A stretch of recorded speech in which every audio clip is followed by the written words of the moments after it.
Hello and welcome to the Extraordinarium Show. You're listening to medium and exorcist Ralph Keaton. The following podcast is taken from the Exorcist Diaries. In today's show, we'll be talking to one of our experts, Steve Hemingway. So, I thought we'd start our podcast off by, because we're going to do a series of them, that's the thing. And I thought the first one might be, with the advent of things we're seeing on telly, it's how do you know if you've got a haunted house or a haunted property or things around you? Yeah. The case I want to talk about. This thing is defining what, kind of looking at really at what a ghost is, what a human spirit ghost is, and what does it do for you to come to the conclusion that you're haunted by it? You know, and I like if I look from my point of view, I look at like that. It's not important to have a million different names for whatever it is. You know, that you can call it a spook or a ghost or a demon, or it's not important. Any of them things aren't really important. I have two categories that I look at. One is its behaviour good or bad, which then will kind of click me into next category is it human or is it non-human? You know, because there's rules, Ralph, isn't there? There's rules. And it don't matter which approach, no matter what approach you're coming from, if you're coming from a religious approach or if you're coming from a layman's approach or whatever approach you're coming in at, the rules are exactly the same, no matter what. Because we've talked to people all over the place that they do the same as we do, and they're telling you the same things, but yet I'm not an Imran. I'm not I don't follow. I'm not a Sikh. I'm not a Buddhist. I'm not any of them kind of things. Yeah. I've got my own religion, you know, but yet everything boils down to a set of rules, and that's part that. That's the bit that if you break them, it's going to ramp it up, innit? You know.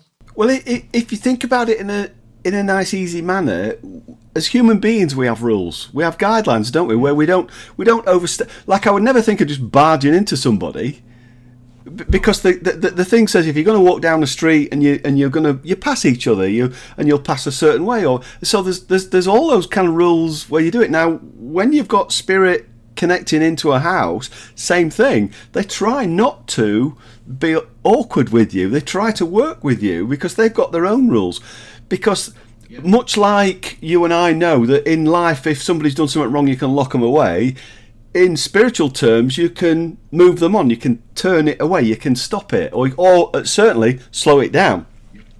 So those rules are abided in different manners, you know. And you're right. It doesn't matter what religion you are, what colour you are, what your background is. It's got a set of rules. There's things to follow. There's things to do. Because one of the questions that I think that's where that predictability comes in as well. So when you have got your first, your early stages of your cases, we would call it predictable, activity or whatever, because we're looking for specific things that it's going to do, because we know they lead off different paths for us to find out what it is. But it's all the same. Yeah. It never changes, does it? You know, it's just it's the people that are different, not the actual activity that gets going or gets people interested, or if it's human, probably seeking their attention for some purpose, you know. Yeah.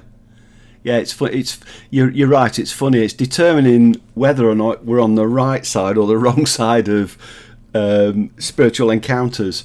And in actual fact, I've got to say, and it's only from my own point of view, but it takes a while to suddenly work out which side it's going on, because it mask a bad energy will mask itself to feel good for quite a long while before it starts to go off in a different direction.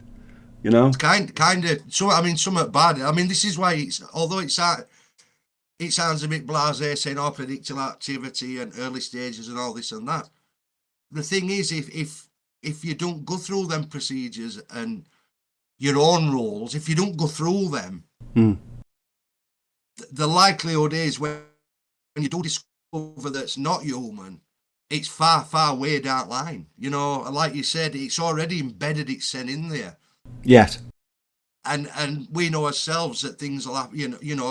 We're looking for things then that happen to us or people around us or things like that, because that's what trigger. I mean, obviously that's for later shows and stuff like that, but again, it boils down to those rules are there, aren't they? No matter what you say, there's rules there. No matter what religion you are or whatever, there are specific rules you can't break.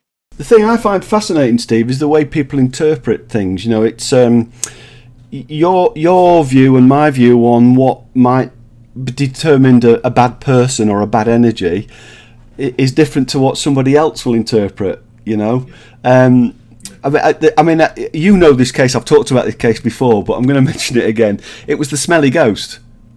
Yeah. Where you have a family sitting there and they've got this smell, which is for me, it's one of the things you can trust when it comes to your senses, because smell's something that really never lets you down. But they've got this awful smell in this property, and their assumption immediately was to jump to, this is evil, this is nasty, this is, and they'd gone through all this thing we've just been talking about, bangs, bumps, doors opening, shadows, they'd had a cold spot, but it was the smell that was getting to them, and I mean, I'm going to cut a very long story short, but when I went to see them and chatted to them, yeah, I got that smell. I got that immediate smell, but actual fact, I found that smell not to be offensive. It was more of a key point to say, this smells important. Surely you know who I am, And when having talked to the family and said to them, look, this energy feels like it's an older generation, a very old generation, like a grandfather or whatever, because of the way it was approaching me. And then I turned around to the mother and I said, what did your grandfather do as a job? And she went, oh, well, he worked in a maggot factory. I could see all their faces light up one by one. And suddenly the little light bulb went on. We're like, oh my God, yeah, he used to smell awful because it was rotting meat and stuff. So, but it was that interpretation, wasn't it? Familiarising as well, isn't it? It being familiar with them. And a human spirit will, unless it's deceiving you, will usually give you an indication of something that you know about them. They're not gonna, if you wore Chanel No. 5 all your life, you're not going to appear and start wearing Versace, are you? It's that's it. Because they didn't know who it was, Yeah, it's exactly right. And it's something that a lot of I've found anyway, a lot of investigators and a lot of things that go on, they don't look for the smell thing. It's always there's got to be a visual sound, visual thing, or it's got to be audible. But I don't find many that have gone along and gone, oh, that smell, and then they've not taken any further, and it's kind of, it's key. That one was key, because the moment we realised what it was, they realised that it wasn't unfriendly, they let it go. And in actual fact, the smell then died down because it didn't need to do that anymore. That's it. It's that. I mean, when I look at human hauntings, majority of what I see in a human haunting is that there is some unfinished business, or it needs to. There's something that it's not performed or whatever in its lifetime that has to be done. I mean, there's a classic example of a priest that died, but then came to mass. His spirit would appear and he'd walk up to mass and he'd go through mass, and then he'd go and this went on and on and on until fathers who were around him realised that he wanted a mass for him. He'd not finished that mass. So they did a mass for him, never saw him again. He'd gone, and that was that. Yeah. I think when things start to continue, and you start getting familiar, thinking that it's somebody who you're related to, and start naming these things and all that kind of stuff. Yeah, I think you've a problem then. Yes, that's a stage when it's a problem. But most of the time, I think, like we've said before, it's classic signs, all these things, and a human spirit that they're about all time. They're not gonna, unless it wants you to do something specific for it. It's not going to tug you and pull you about, grab your hair, or no. It's not going to slap you, attack you. It's not going to do any of them things. and again, when you're investigating, even at the beginning, is always to look at the intent of what's happening. Mm-hmm. You know, your nana who's just passed away. I mean, that's another one, Ralph, is most deceptions are done when people's relatives pass away, because it's a perfect opportunity for it to jump in and say, it's me, Nanan, when it's not. Yes. You know what I mean? It's highly unlikely Nanan will come to see you, isn't it? Yeah. You know, highly unlikely. Yeah, you've hit a real core one there, right? Because I'll do a lot of stand-up shows, and I always say to everybody, don't go and see a medium at least for a year. Don't try and get in contact. Don't try, because everybody needs to have gone through that grieving process, but also needs to have a rational head on the shoulders, so that when they are communicating with spirit, it is Nana. It is the correct one, not just because they want it, you know, and that's the difference in a lot of cases. Yeah, absolutely. And you're right. And in your own property, I always talk about it being in majority of cases it's your own family that are there, because they're the closest to you. And I also include in this great grandfathers and great grandfathers, because they're all around, you know. Absolutely. But you're right. It's the intent. What's the purpose of it? Why is it doing that? You know. Again, Steve, you'll see a lot of programs out there where they're doing paranormal investigations. Nobody sits down and says, "But why did it do that? Why choose that object?" Yeah, I totally agree as well, and it's wrong. When you're doing this, there's no one-word answer, is there? Even right at the beginning, there's no one-word answer. And I mean, biggest mistake what I see at investigators and teams that we help out, we help teams out constantly that get themselves in trouble. You know, and you kind of stood at these two paths you can go down here with this.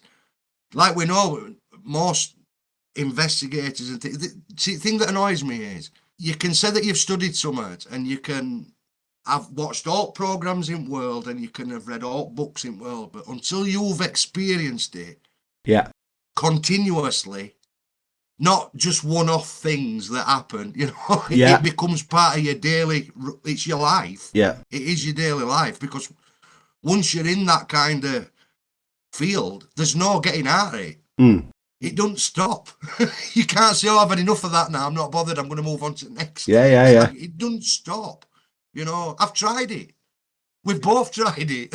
Yeah. I don't want to do this no more, this is terrible, you know, all these kind of things. Or it's personally attacking you or your family. It does want you do want to gear up from it, you know, you do want to pull yourself away from it, but like I said earlier on about contracts and that, you've engaged, you've made a contract, you can't get out of these things. No, once you've engaged, once you've made contact, and once you've said hello to it or reacted to it, it knows it's got it, and off it goes. And yet the hard thing there's is a big difference, Ralph. There's a big difference. You asking it questions, yeah, or me asking questions to somebody that's left in that situation, asking them, because you can be as brave as you want. Like, you know, people shout and ball at these things, or they challenge them, or come on, you know, I'm going to do all these things and that, but they forget that when everybody's gone home, it's still there and you're still there. Yeah. You know. You've got to and live we with usually get that call, don't we, then? Yeah. We all get home, and then about an hour later, it's all started again. It's like, I wonder why. I've had that call at 2 or 3 o'clock in the morning. Yeah. And I feel for them, because a couple of things happen. One, I don't feel like I should be going out because it's early hours in the morning. But another part of me goes, yeah, I can understand why you're feeling so bad. Putting steps into place, which is another program, is how we deal with it. But putting steps into place to get you going and get you... because if you can accept it, you can also remove it. Yes, you know, absolutely. So it's like having a compulsion for something. You can, once you've recognised that, yes, I'm now the problem. I'm making it work because I'm listening to it. If we can start to break it up and start saying, no, you don't need to do that. You can start to do that. But yeah, you're right. It's all these subtle little things that I think everybody's got to be aware of. Now, I'm gonna kind of carry on with this a little bit and say that 99.9% of houses are haunted. There's always something in it. Yeah. You're not living in a property that hasn't had a haunting, new or old. It doesn't matter. But it's in a lot of cases we live with them, we run with them, no issues. Yeah. It's just a few cases that kick into us that go, this one's highlighted because of this. And I've found that a majority of the cases I've dealt with, Steve, and I certainly know you have, in a lot of cases you can appease it, sort it, and it's done. It's nothing bad. It's just been interpreted wrong. There's no need for bag and cap, is there? No. You don't need to go running out to these things. No. If it's happening now, it'll happen tomorrow.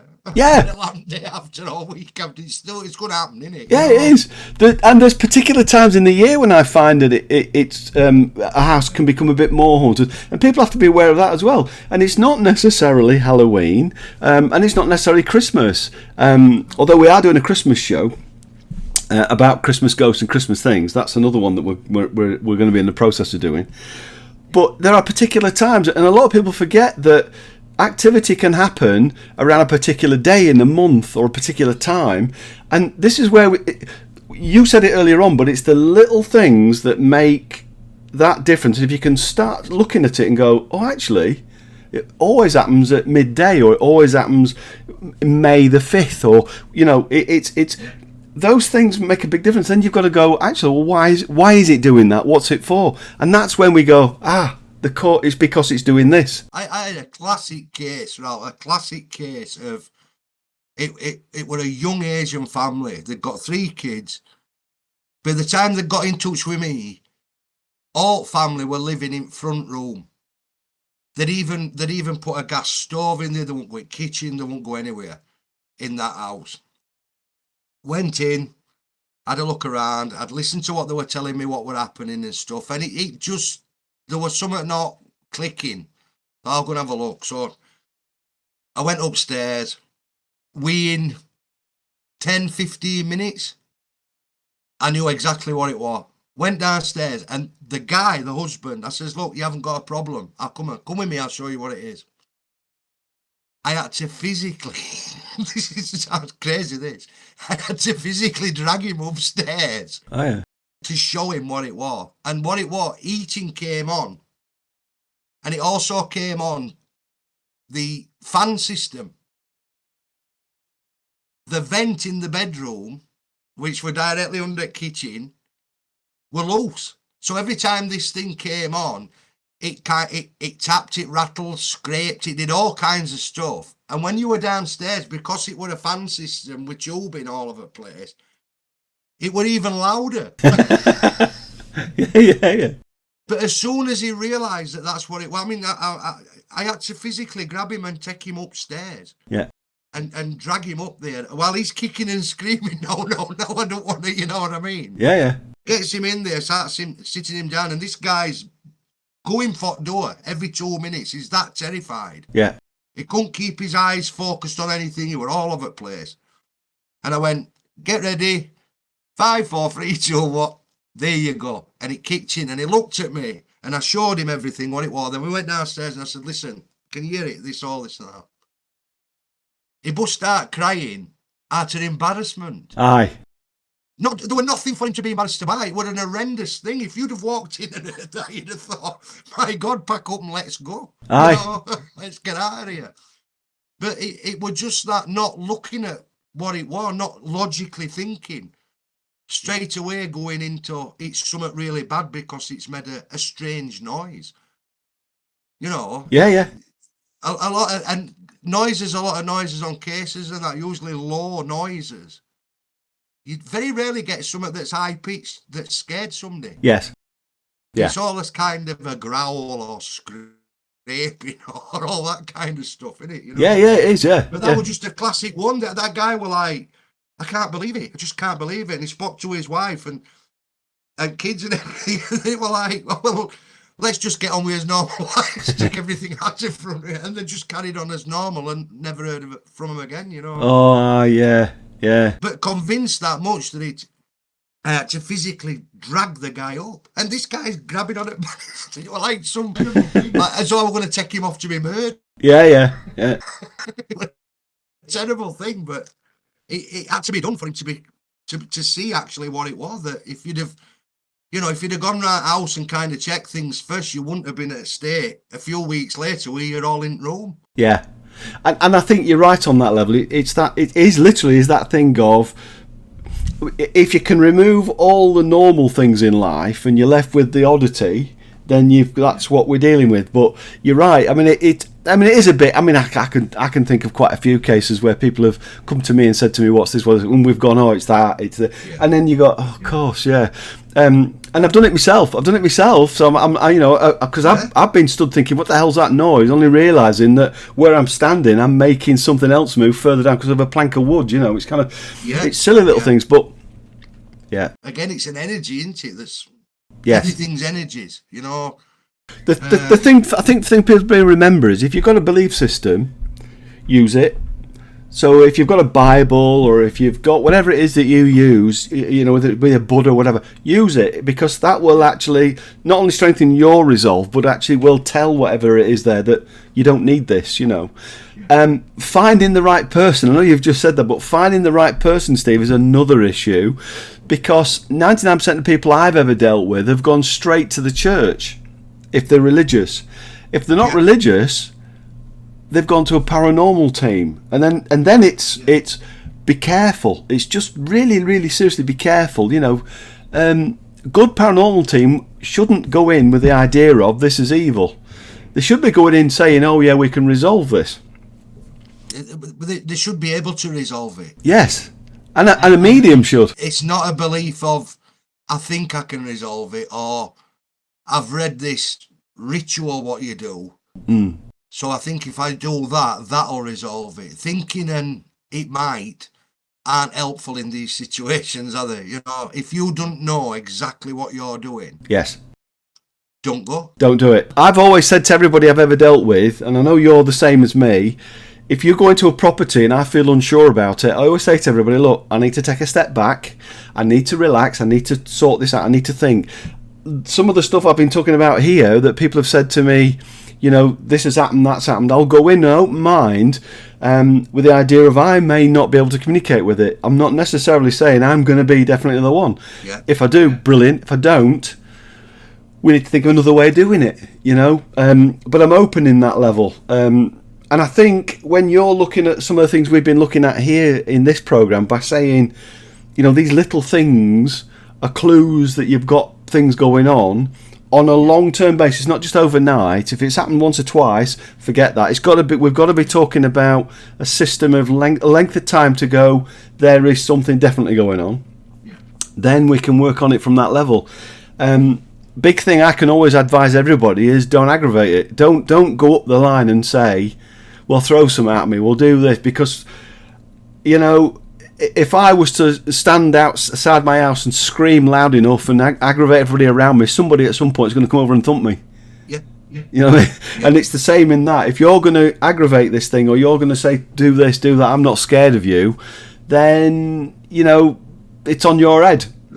I think a lot of it, again, goes back to movies and interpretations and things, is that you can stand up to these things with just bravado, and that's not the case. You know, that's certainly isn't the case. Going back to rules and stuff, if something's trying to get your attention and you acknowledge it, then you've entered into that.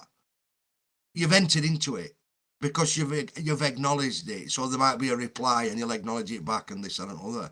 Yeah. What you don't know is what it is. Yes. Because there's far too early in them stages for you to define if it's human or non-human. Yeah. As classical cases go, you know, I mean, obviously there's odd case where instantly it becomes, it's a demonic thing and that, but usually because somebody's done something to engage all that process. Yeah. When we're looking at ghosts and you know, early stages and that, there's no way that you can indicate if you've got something bad or you've got something good. Correct, yeah. If you look at that as well, Ralph, at beginnings of these cases, also look at yourself for what you've done. You know, you're starting to hear some little things going off and this and that's going off. Just have a look at, like, did I go out on a ghost hunt? Have I been around negative people? Am I doing stuff I shouldn't be doing? You know, have I visited a castle? Have I been? All these places have all got things that can attach themselves, and you know, there's all these kind of things. Oh yeah. I think you've got to really look at yourself and be honest with yourself. Yeah. And say, well, you know, yeah, I want to. At my mates, we had a party and we all did Ouija board, but everything were fine. But it's not now. You know, just because it's not in that house where you did it, don't mean it ain't gonna happen to you. You know. No. And you've hit another program that we're looking at, which is haunted objects. You know, I mean, I'm going to give you a quick thing. Amount of times people have gone out and bought an antique. Yeah. Brought it into the property, and lovely. I mean, we've got sideboards and everything in the house I'm in. But you know, when you look and you think, I've brought an object in and it's got an attachment to it, and then you think, well, it did start when I brought that home. Yeah. There would be things that we'd go through anyways. We'd have.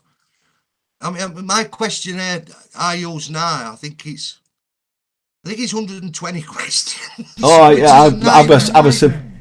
Yours it's same. They're a nightmare, but they're not. Because if you've got something to a point where you're terrified or you believe that, you know, it's going to get worse or whatever, you'll spend that time doing that questionnaire. Because we are, you know, it's about honesty when you get into these sort of situations, isn't it? You've got to be honest and say, well, I did this or I did that, or, you know, I didn't. Most people don't want to do things that they've done, to be fair. It's just that there are consequences when you're dealing with spirit, you know, a spiritual thing.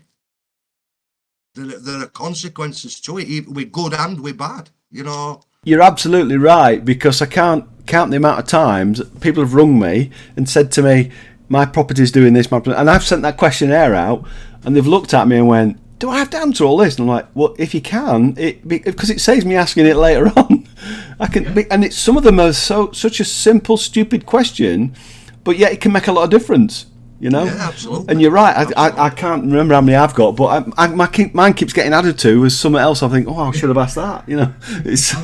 I'm adding it as technology moves forward. Like I had to add one on, like, do you use apps? Yes. Do you use ghost talking apps, or have you used them, or, you know, even things like that? Years ago we didn't have to bother with any of that. No, it's true. Yeah, it's true. You weren't there, you know. Yeah, that's right. It was the old, you know, press 2, record and play button down on tape cassette player. That's right. With your handheld microphone and hope that you got some kind of, you know, something coming through on it. Do you know the most common one I've come across so far in a lot of cases, and it relates to a lot of hauntings, and kids don't mean to do this, but they do it. It's that thing of where they'll put 2 candles on a table, and they've got a mirror in front of them, or 2 lights, whatever you want to do it, but they're actually setting up an altar.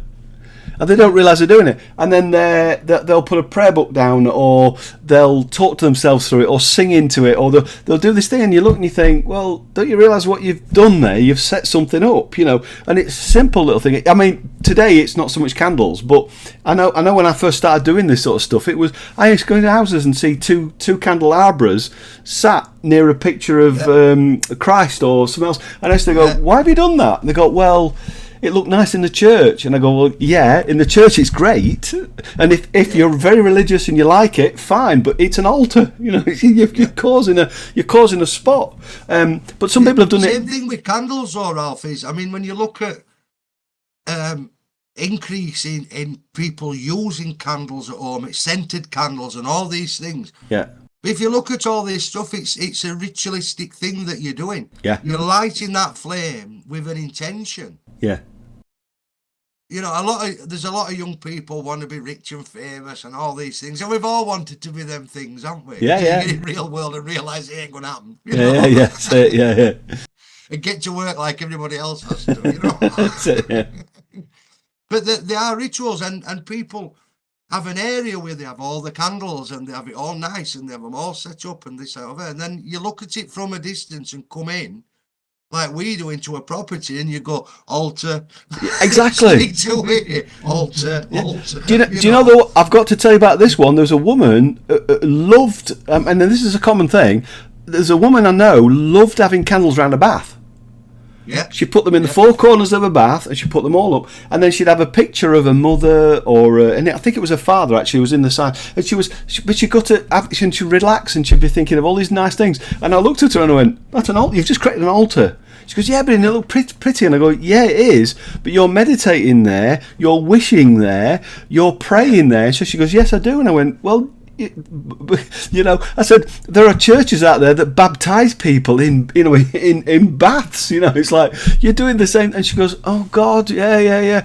Well, she stopped doing it, and of course, the activity in the property released. But silly little thing. But you don't, and it's not. And that's what I'm saying about that. Sometimes it's the little things that make the difference, you know. And that's where you and I come in, because we're a little bit sharper than most, because we've obviously dealt with it a lot more. That I go, "Oh God, yeah," and that's another one, you know. And again, I found that out by accident one day when I was working with an energy, and I realised in the bathroom where I was, something was going on. I kept saying to her, "What do you do in the bathroom at night?" And it's only when she told me she built this thing, and I went, "Oh God, now it makes sense," you know. It's the intention behind it all, isn't it? That's the other thing as well. It is, if I want to get into a relax, I mean, there's no wrong with having scented candles. Don't get me wrong. I'm not saying anything. There's no wrong with getting in bath and having some candles on, and you know, and all these things are great for relaxing and this. But you've got to be careful, even when you're relaxing, that you don't let your mind wander into these things. Yes. Because it's really easy to do. Yeah. It's really easy to do. And more easier thing is, and I know we've come across this a lot of times, once that initial fear of something's moved, or you get to a point where you're convinced that there is something more, people start naming it. Oh, yeah. Or it's Billy, it's Charlie, it's whoever, it's this, it's that, all these names that they're not name things, and then it becomes kind of a bit of a joke. People come to house and say, "Oh, it's just old George." Who's old George? "Oh, it's his ghost." Well, that's all good and well until old George turns out not to be old George. You know.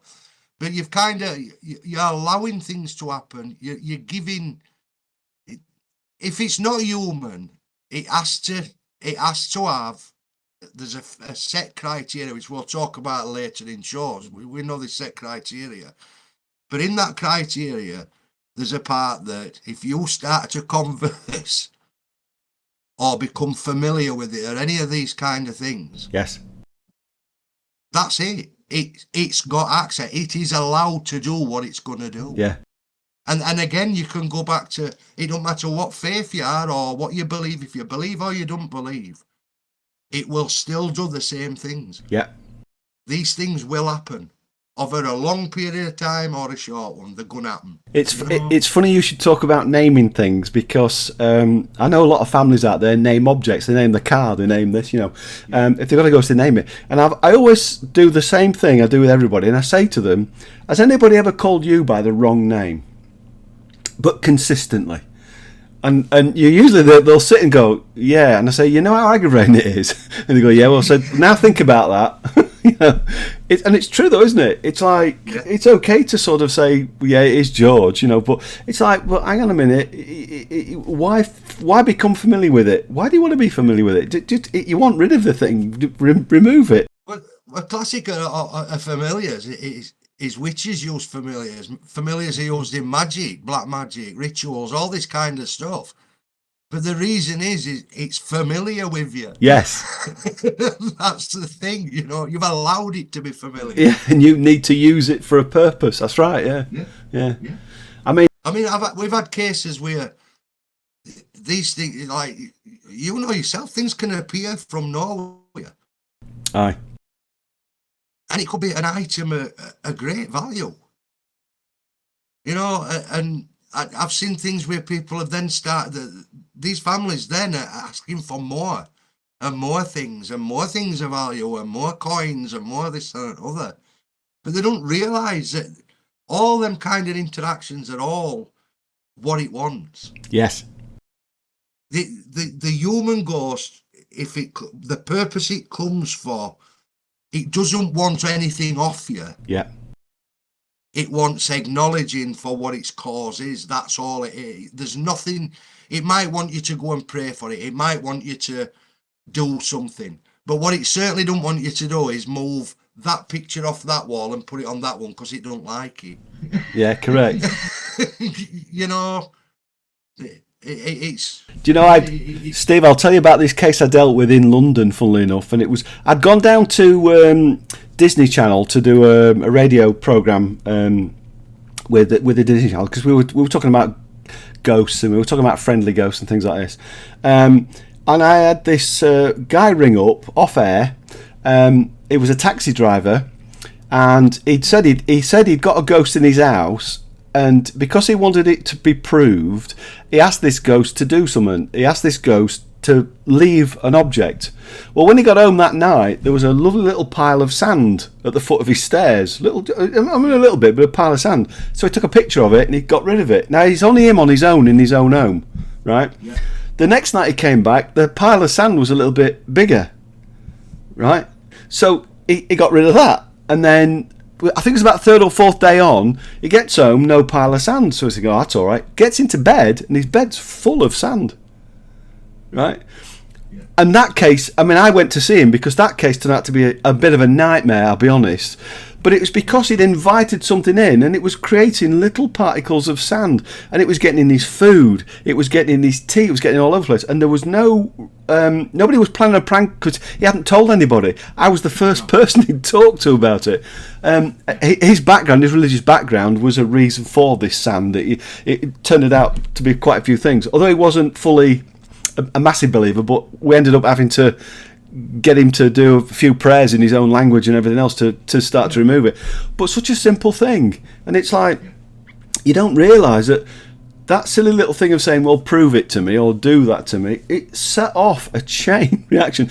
But what I said to him was, the problem was when he got home and he saw the set of sand, instead of ignoring it and getting on, he took a picture of it, wiped it away, and in his head he went, I wonder if it'll do it again.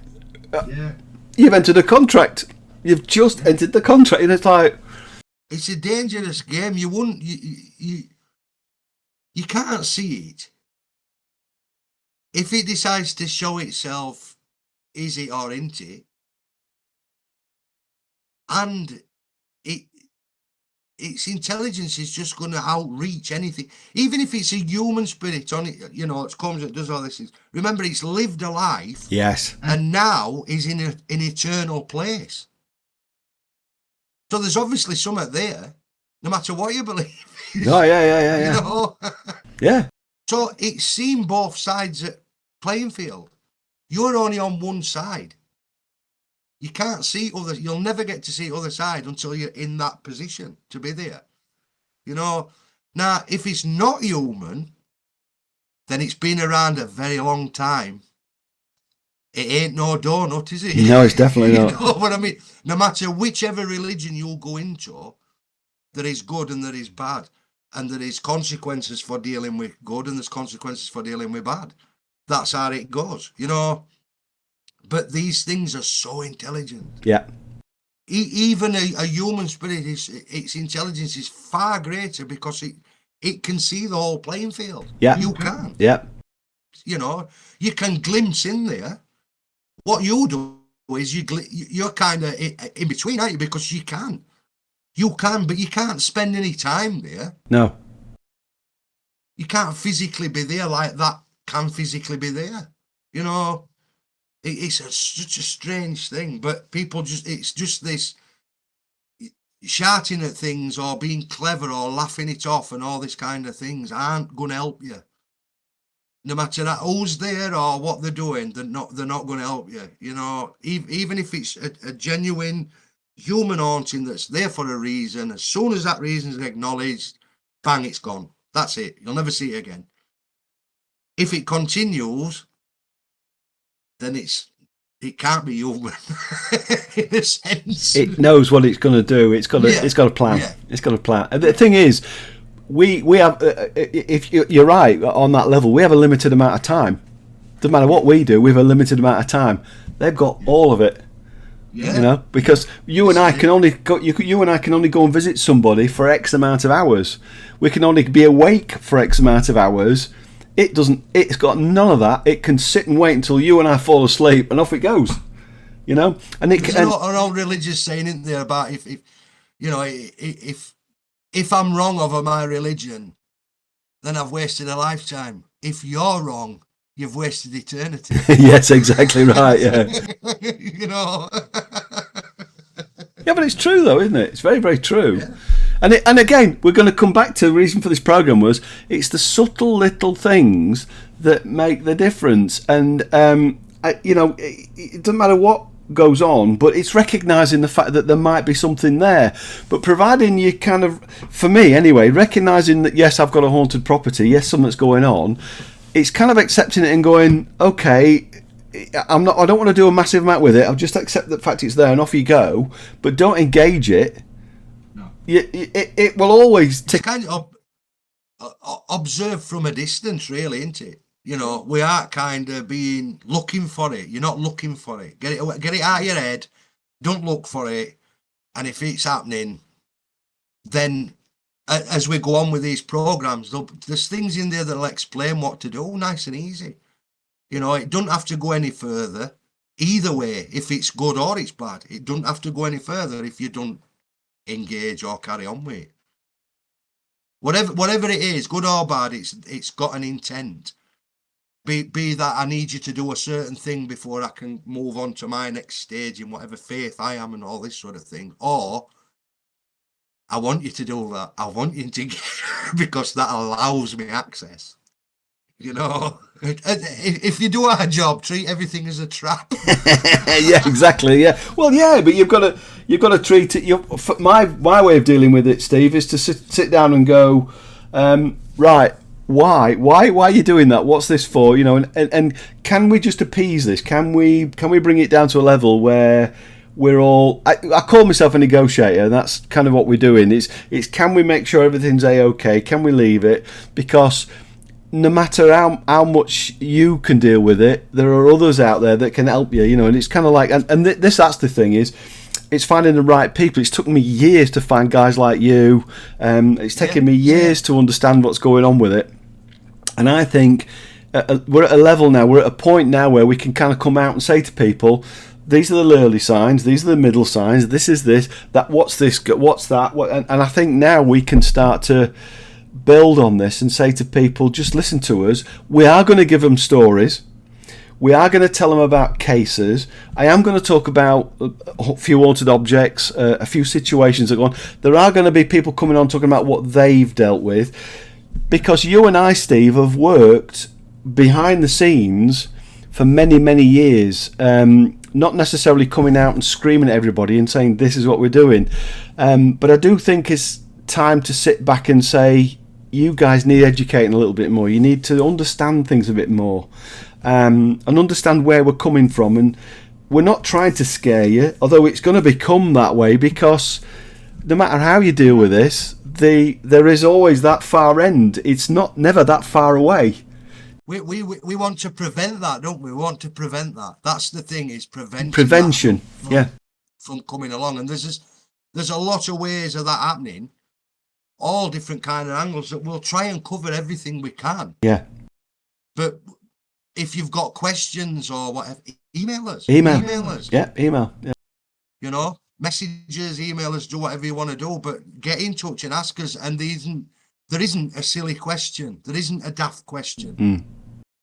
Don't matter how much you read it over and you think you're saying that's just daft. So I'm not saying that way. Send it, because in these kind of situations, the silliest of little things may be the big thing. Yes, yeah, and it can lead to a lot. Yeah.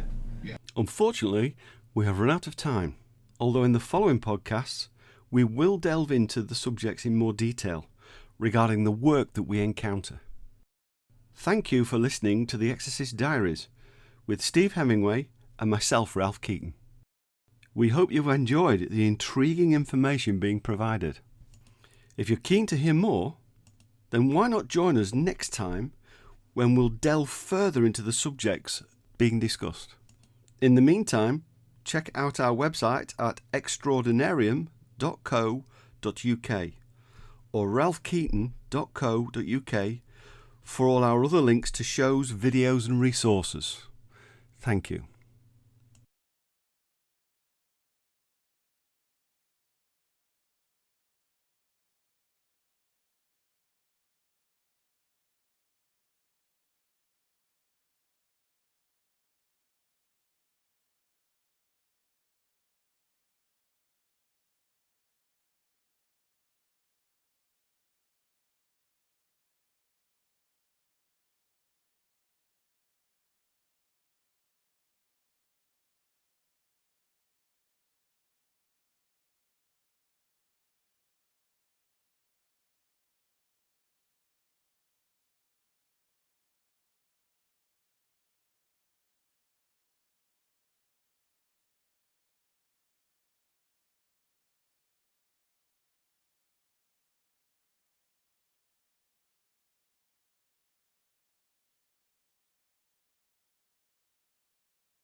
It's down to don't human. record out yourself. It's down to human interaction to physically stop this thing, because you're right. There are no Ghostbusters gadgets to do it. When you look at that film and they're catching up, that's not possible. It's I'm not. I wish it was. Yeah, so do I. What a lovely way of having a removing ghosts. Yeah, but it just doesn't work that way. And no piece of equipment can tell you what's going on neither. You know, so. It's definitely a human interaction, because that's how it started. It started interacting with you, not your telly, not your light bulbs. It's you. Yeah. So it's worth it. But so as not to terrify everybody, I've got to sort of say that most houses you're fine in. You know. Yeah. And I think at the end of the day, I think we've kind of covered. I don't know about what you're thinking, but I think we've kind of covered everything regarding. That interaction of how a haunting gets going and what some of the signs are, you know. We're going to come back to the reason for this program was it's the subtle little things that make the difference, and it doesn't matter what goes on, but it's recognising the fact that there might be something there.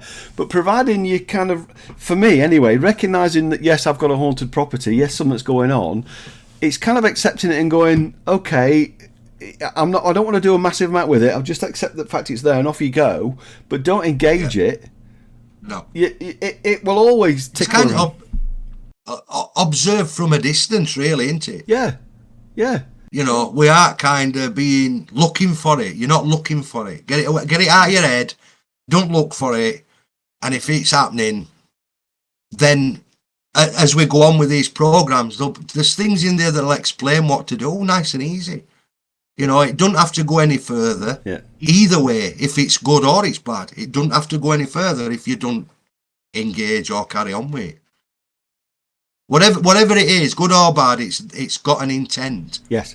Be that I need you to do a certain thing before I can move on to my next stage in whatever faith I am and all this sort of thing. Or I want you to do that. I want you to get, because that allows me access. That's it, yeah. You know? Yeah. If you do our job, treat everything as a trap. Yeah, exactly. Yeah. Well, yeah, but you've got to treat it. My way of dealing with it, Steve, is to sit down and go, right.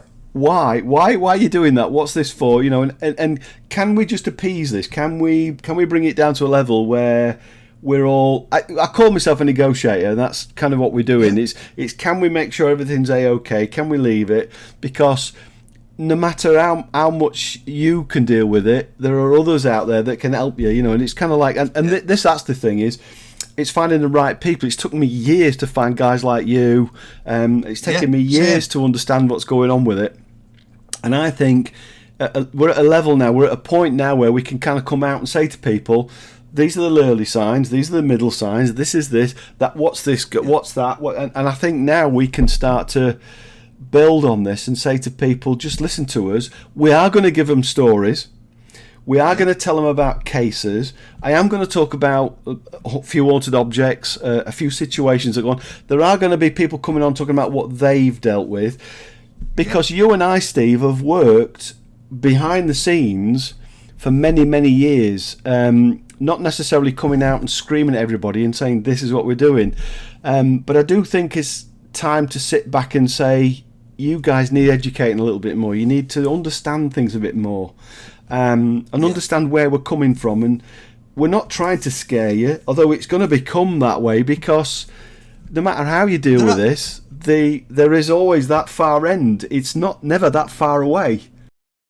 We want to prevent that, don't we? We want to prevent that. That's the thing, is preventing that from coming along. And there's a lot of ways of that happening, all different kind of angles, that we'll try and cover everything we can. But if you've got questions or whatever, email us. Email us. Yeah, email. Yeah. You know, messages, email us, do whatever you want to do, but get in touch and ask us. And there isn't a silly question. There isn't a daft question. Don't matter how much you read it over and you think you're saying that's just daft. So I'm not saying that way. Send it, because in these kind of situations, the silliest of little things may be the big thing. Yes, and it can lead to a lot. Yeah. Right, I'm going to close it down. Thanks very much for taking part, Steve. Thank you for listening to The Exorcist Diaries with Steve Hemingway and myself, Ralph Keaton. We hope you enjoyed our deep dive into the signs of a haunting. And if you're keen to hear more on the subject of hauntings, join us next time and we'll take a look at the subject in a more depth of how it affects you. In the meantime, check out our website at extraordinarium.co.uk or my website ralphkeaton.co.uk for all our links to shows, videos, resources and more.